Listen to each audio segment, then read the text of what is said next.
下聘当天，我满怀期待的等着江远之上门，眼前却突然飘过几行弹幕，笑死！恶毒女配不会以为男主真会娶她吧？男主和女主才是真爱。恶毒女配赶紧下线吧！我不敢相信，可找到抛下我的江远之时，他却正与命定女主温柔缠绵。宋婉意只是一介孤女，无依无靠，不可能离开我，要不了几天又会狗皮膏药一样缠上来。我死了心，烧掉婚书，离开江南。后来却听说，一向冷静自持的江远之彻底发了疯，逢人便询问爱妻的下落。小姐，您真的答应认祖归宗，可京城路远，一旦离开江南，恐怕此生再无归期。宋婉意苦涩一笑，那便一去不回。白发老者眼神复杂，小姐稍后，容老奴通知侯爷，安排好随行护卫，10日内启程回京，挥别中伯。宋婉意扫视这住了18年的小院，眼中流露无限眷恋，可在无人能看到的地方，眼前飘过密密麻麻的文字。恶毒女配又要耍什么花招？以退为进，欲擒故纵，我看是哗众取宠吧。为了跟我的女主宝贝抢风头，他什么蠢事干不出来。可惜男主满心满眼只有女主这种跳梁小丑，趁早死远点。这被称之为弹幕的字条，是半个月前江远之本该上门提亲，交换庚帖之日突然出现的。宋婉意惶恐过，害怕过，却在看清弹幕内容后付之一笑。他宋婉意只是画本中的恶毒女配，男主角江远之爱的另有其人。这弹幕荒唐至极，余行人人皆知，江远之爱她入骨，情深意往，两人非但有青梅竹马之意，他还曾在江远之母亲病重时日夜侍奉汤药，送走江母。他更是不惜摇换身体，一针一线为江远之绣出锦绣前程。江远之怎么可能辜负他？在江远之相识崭露头角，被收入白鹿书院那年，宋婉意也自卑过退缩过，江远之却坚定拒绝了余杭诸多世家权贵的婚约，甚至不惜与书院夫子决裂。婉意待我情深意重，远之此生非亲不娶，答应嫁给江远之那天，一向冷静自持的江远之瞬间红了眼，不顾男女大防，将他紧紧揽入怀中，幸得一心人，白首不相离。江远之确实是爱他的吧？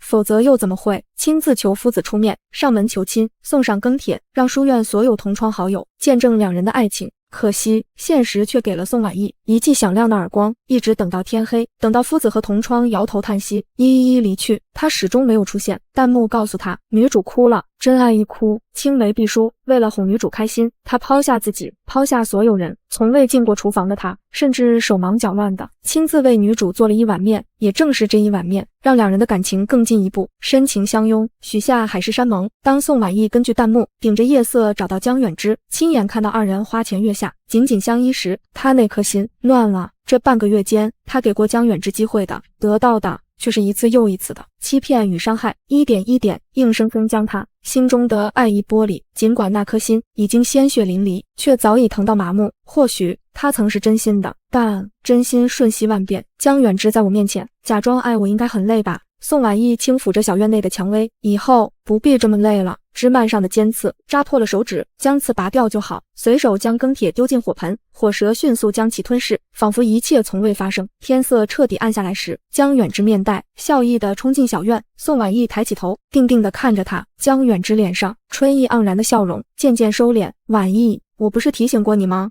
入夜后多长一盏灯，当心熬坏了眼睛。他还是一如既往的贴心，小心翼翼地帮宋婉意多点上一盏油灯，伸出手似乎要轻抚她的脸颊。宋婉意却扭过头，避开这亲密的接触。知道了。江远之手上的动作一顿，婉意，你生气了，抱歉，会时将近，我最近确实太忙了，没时间陪你。明日是你的生辰，我跟夫子请假，好好陪你，亲自为你煮一碗长寿面。君子远庖厨，若放在以前，能吃上江远之亲手煮的面，外人谁不夸赞一句？宋婉意命好，找到这么一位温柔体贴的如意郎君。可现在甜死我了。男主这个芝兰玉树的端方君子，可是为了我的女主宝贝才学着洗手做羹汤的。虽说男主只是拿恶毒女配练手，精进厨艺，但一想到他的心意被恶毒女配糟蹋，还是觉得可惜。这个恶心的家伙究竟什么时候才肯给女主让位？宋婉意垂下眼眸，手脚冰凉，身体微微颤抖。既然忙于会事，就不必麻烦了。男子总是粗心一些，即便带着他送的香囊，可在江远之靠近后，一股浓郁的脂粉味仍然钻入宋婉意的鼻息，这陌生的味道令他作呕。江远之究竟是忙着读书，还是忙着沉溺于其他女人的温柔乡？那怎么行？在我心里，任何事都不如你重要。江远之靠得更近了，似要抓住宋婉意的纤纤玉手。宋婉意急忙以手绢掩住鼻息。哦，你离我远点，你身上的味道熏到我了。江远之的表情瞬间凝固，他似乎想到了什么，急忙转身离开。抱歉，我回来时走得急，出了虚汗，你等一下，我这就去更衣。盯着江远之狼狈逃窜的背影，宋婉意眼中一片寒意。或许是愧疚后的补偿。翌日清晨，江远之难得主动要带宋婉意逛街。婉意，你是不是还在生气？我日夜苦读，只是为了早日考取功名，现在却时不是成婚的好时机。即便要成婚，我也要风风光光娶你进门，为你挣来一身诰命。或许是愧疚之后的补偿，也或许是担心宋婉意察觉到端倪，才不得已安抚几句。江远之勉强为下聘失约之事做了解释。宋婉意心中苦笑，若不是从弹幕上知晓，这番话同样对另一个人说过，他仍会不由自主地掉进这谎言编织的陷阱吧。一路上时不时有熟人跟宋婉意打着招呼，卖菜的王婶，卖鱼的张五叔，汤饼店的小二，宋小娘子，这就是你家夫君，果然是一表人才，你们俩可真登对啊。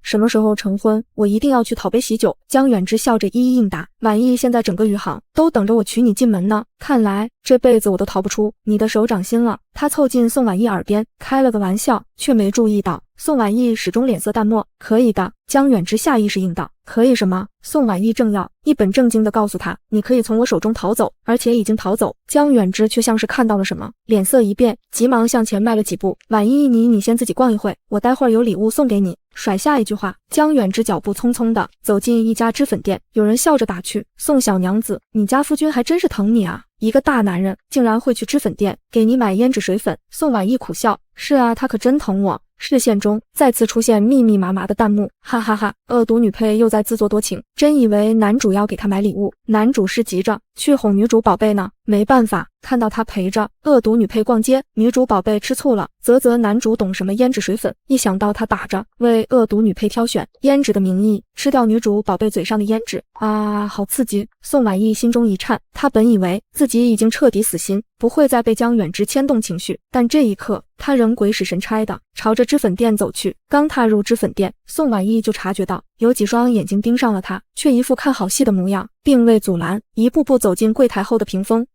你不是要给他买胭脂吗？好好尝一尝，哪个味道最好？一声娇嗔过后，江远之有些发颤的声音传出，你这个小粗包，看我怎么罚你。紧接着是一阵刺耳的嘻嘻声，宋婉意浑身都在颤抖着，死死抓住衣角，脸色煞白，强烈的恶心感让她差点要吐出来，但她忍住了，迎着充满嘲弄的眼神，她转身离开，毫不犹豫。没等宋婉意回到家，一个在脂粉店见过的丫鬟急匆匆追了上来，这位娘子，我家小，我家夫子唤江公子有急事，今天江公子怕是没时间陪你了。丫鬟眼中是掩饰不住的讥讽。宋婉意点头，一言不发。即便丫鬟不说出真相，她也能从弹幕中知晓江远之的所作所为。哈哈，女主宝贝太可爱了，醋劲儿真大。两人一发不可收拾，今天就要交出彼此，私定终身。男主好爱，哪还顾得上恶毒女配？求这个绊脚石赶紧消失吧。看着眼前的弹幕，宋婉意笑了，笑江远之的爱虚伪又廉价，也笑自己昔日被蒙蔽双眼，多年付出却始终知人知面不知心。回到小院，宋婉意翻出压在箱底的珍藏，江远之曾秉烛为他写下通篇盛满爱意的书信，及机理上那枚不惜他划伤手指也要亲手雕刻的木簪，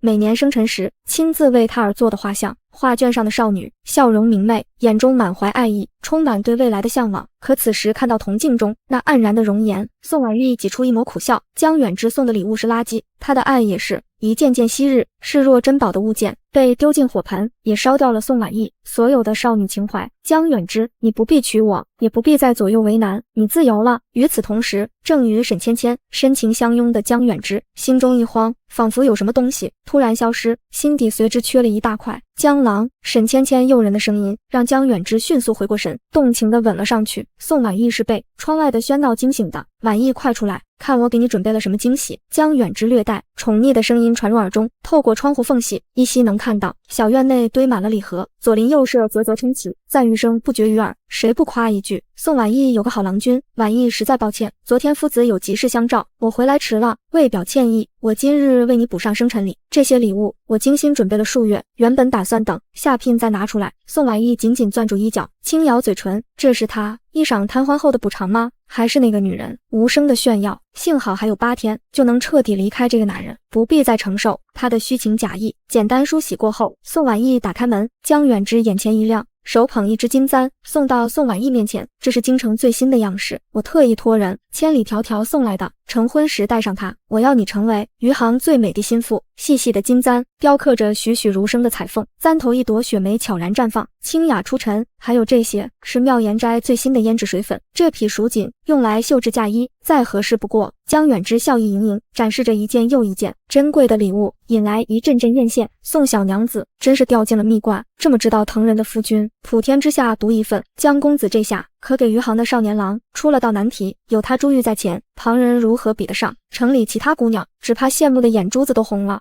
再羡慕也没用，谁让宋小娘子命好？宋婉意暗暗苦笑，命好吗？若不是弹幕已经炸开锅，时刻提醒着她也会被迷了眼吧。无耻的女人，这些本该是女主宝贝的，一个恶毒女配，哪里配得上男主的好？真替女主宝贝心疼，这个女人怎么还不死？没办法，男主的爱给了女主宝贝，只能用钱弥补一二，偿还她的恩情。可惜恶毒女配不知进退，挟恩图报，死皮赖脸缠上男主，真希望他早点下线。宋婉意张了张嘴，差点就要问出口，怪他挟恩图报，缠上了江远之吗？那江远之为何不肯坦诚以告，又为什么收下他的爱意？视线扫过江远之腰间，宋婉意的话咽了回去。原来他表明心意的香囊早已被换下，取而代之的是一只丑丑的粉色圆形香囊。哈哈哈，毒女配傻眼了吧？男主对女主宝贝的爱早就藏在了细节里，女主宝贝的手艺虽然差，但男主爱惨了。江远之似乎也察觉到宋婉意的视线，下意识伸手遮挡了一下，但很快他又挤出笑容，语气淡定，你送的香囊被我不小心弄丢了，只能随便买一个。宋婉意摇头，丢了就丢了吧。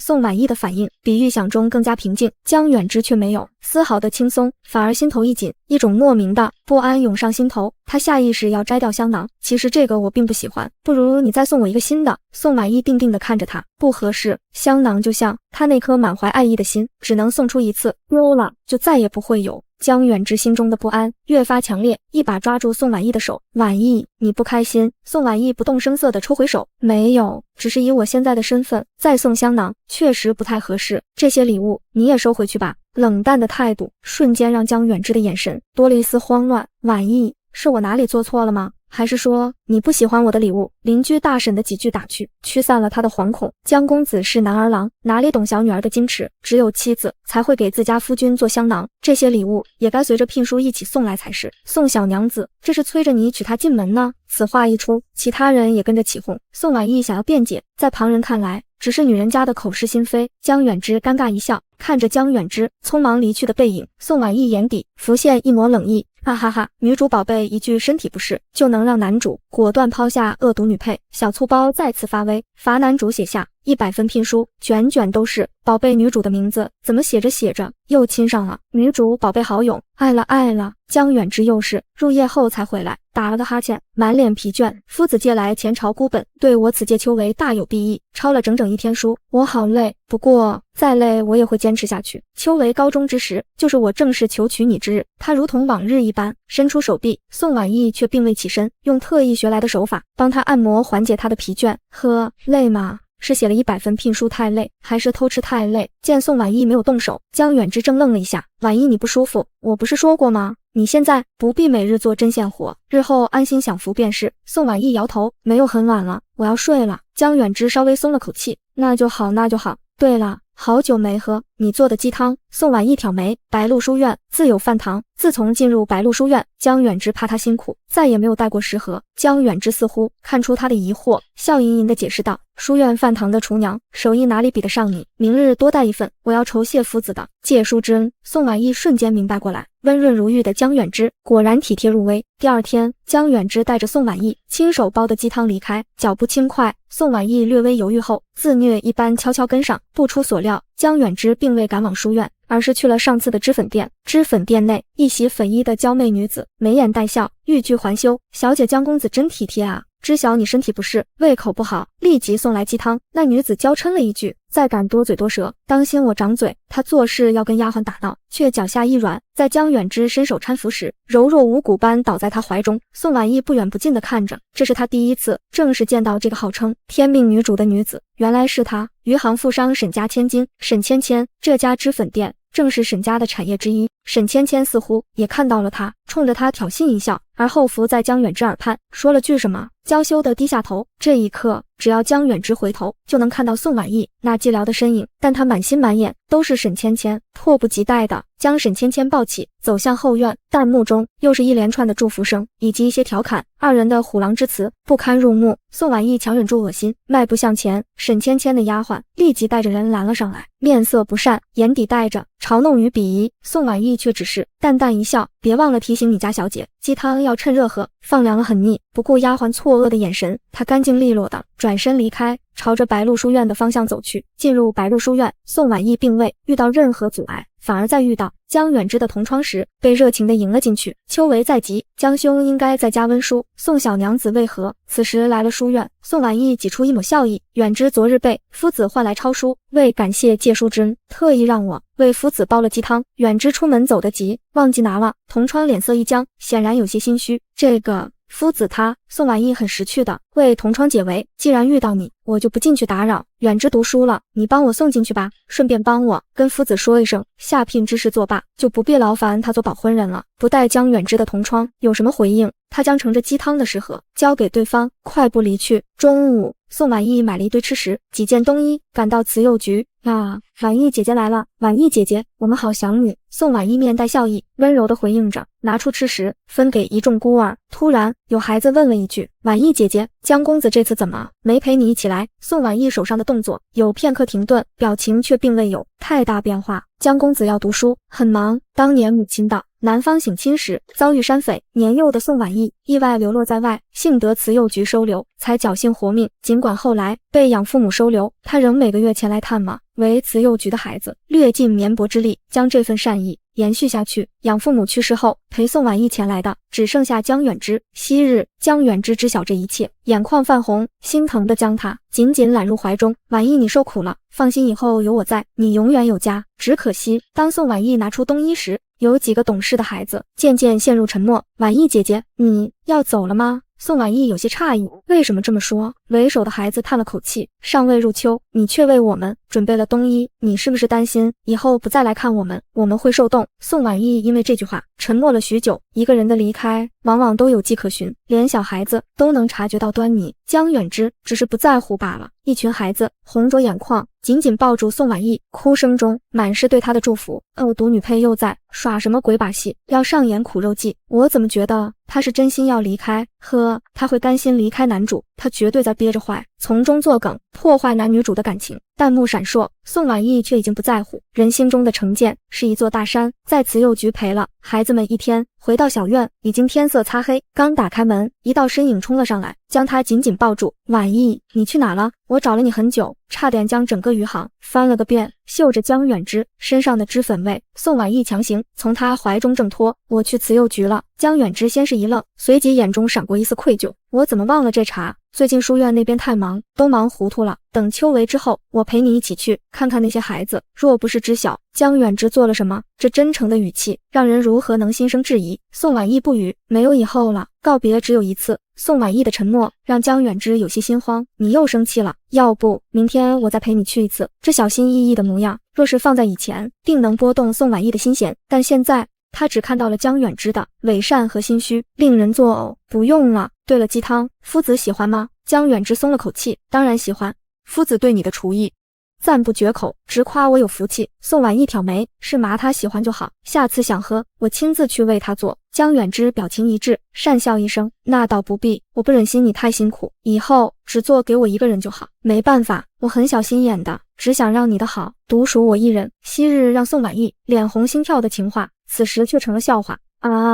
恶毒女配好恶心，她不是明知道鸡汤被送给了女主宝贝吗？心疼男主被她耍了，还要委曲求全，找借口敷衍他。她究竟还要霸占男主到什么时候？看着眼前的弹幕，宋婉意讥讽一笑，他们以为自己愿意继续留在江远之身边吗？跟这种人在一起，连呼吸都觉得恶心。江远之，明天我要去灵隐寺祭拜父母，养父母的灵位被供奉在香火最盛的灵隐寺，路途遥远，一来一回需要2天时间。江远之皱眉，明天这么突然，不过只要你想去，为了陪你，我可以抛下一切。第二天一大早，江远之就匆匆离去，借口找夫子告假，顺便找好马车，安排好行程。但在他出门之后，宋婉意却并未等他，而是拎起昨夜收拾好的只有他自己一人的包袱，坐上了前往灵隐寺的马车。他知道江远之不会去的，他的小粗包不会舍得他去，尤其是在他托人送上纸条告知沈芊芊，江远之就是在灵隐寺他养父母的灵位前许下一生一世的诺言后，果不其然，在马车即将驶出城门时，沈芊芊的丫鬟气喘吁吁地追了出来。我家小姐留下了江公子，接下来几日，江公子要陪小姐畅游西湖，希望某些人有些自知之明，不要以死人的名义绑架江公子。宋婉意淡淡一笑，催促车夫快一些，再快一些。她真的不愿在江远之身边多待一分一秒，但就算他想尽办法逃离，弹幕仍然不肯放过他。当宋婉意跪拜在养父母灵位前，诚心祭拜，告知他们自己要离开的消息时，